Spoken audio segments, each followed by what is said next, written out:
Next, a small DC home designed around the artwork. I walk them around, they see the artwork in every room of the house so they can better understand how it might look in their own homes. Washington, D.C. is an international mixing bowl of cultures, sights, and sounds. And the Adams Morgan neighborhood is at its heart, but you won't find too many big houses here. Hi, I'm Andreas. Welcome to my house. Andreas is an architect who designs elaborate houses for other people, but in his own small space, he went minimal.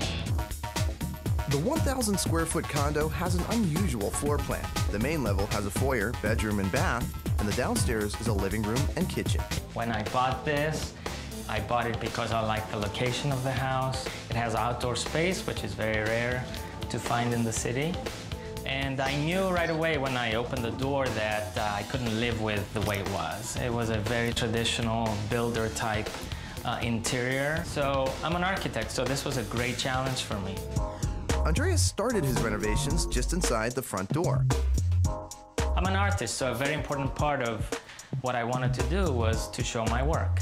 So I decided that the whole house, as it was being redone, had to be done in a very neutral palette so that it would allow the artwork to shine. I have artwork in every room of the house, including my bedroom. Come on over. Total simplicity was the goal for the bedroom. One major issue I had with this room was the fact that it had double doors, closets throughout this whole wall that made it very cluttered. So what I decided to do was take those doors out and replace them with a series of flush doors that are pivot hinged, top and bottom, continued the baseboard throughout. So when the doors are closed, it seems like it's the wall. The rest of the room is painted in neutral colors. I used the same track lighting system that I have in all the art walls throughout the house. It's very flexible, and as I change the artwork, depending on the size and the type, it allows me to light it with precision. The bathroom was turned into a shower room. In the master bathroom, the first thing I did was take out the bathtub because I'm not a bath person, so I wanted a walk-in shower. I chose a vanity that instead of being under counter, it sits on the countertop. So that made it very tight in fitting all the fixtures that I wanted. So I chose to have the fixtures coming out from the wall, actually coming out from the mirror in this case. Anytime you can have a sink on top of a counter instead of set in, you're gonna free up valuable storage space below. Because the downstairs living space had windows on just one side, Andreas didn't want anything blocking the light.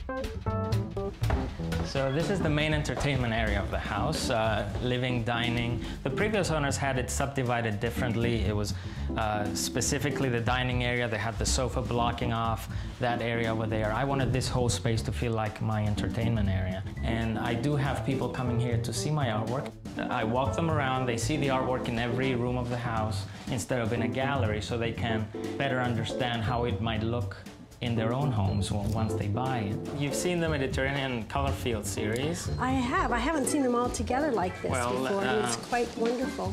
Well, why don't we just take a look, sit down, and I'll show you some options.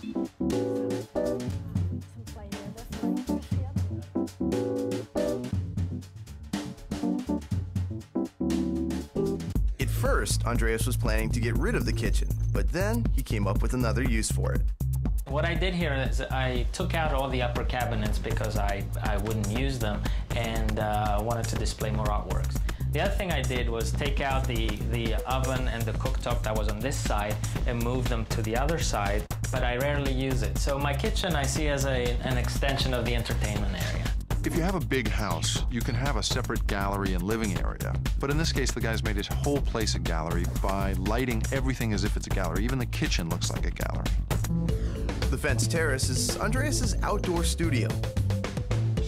One of the major reasons I bought this house is for outdoor space. It's very hard to find in the city, so when I finally got my hands on this, I jumped on it. When the weather is nice, I move the furniture out of the way and paint hours on end because I like to paint in the daylight. It took me a while to furnish this space because I wanted to live in it and decide what would work best. I used this as an opportunity to design some pieces that I thought would work really well here. It was a great experiment, and now seeing a lot of my clients buying them because they like them is very rewarding.